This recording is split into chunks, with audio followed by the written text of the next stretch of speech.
ఇండస్ట్రీలో మీకు మంచి పేరుందండి. One of the very few disciplined actors. Thanks. So సెట్స్‌కి ఆన్ టైమ్ వస్తారు.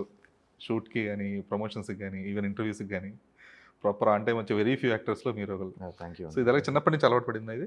అంటే మా పేరెంట్స్ అండి, మా తాతగారు ఆయన ఏంటంటే 7 కాల్ షీట్ అంటే 6:59కి వచ్చినా ఒప్పుకోరు. షార్ప్ 7కి రావాలి కారు. 7:05కి వచ్చినా లేట్ అయిందని తిడతారు, ఎర్లీగా వచ్చినా తిడతారు. సో ఆయన నుంచి ఆ డిసిప్లిన్ మా డాడీ వాళ్ళకి రావడం, బాబాయిలకి. సో డాడీ అదే అనేవాళ్ళు, టైంకి వెళ్ళిపోవాలి, టైంకి అందరిని వెయిట్ చేయించకూడదని. నాకంటే మోర్ డిసిప్లిన్డ్ వాళ్ళు. అంటే వాళ్ళు, సో నేను ఇంకా I'm learning from them. And yeah, my parents నుంచి, మా గ్రాండ్ ఫాదర్ నుంచి వచ్చింది.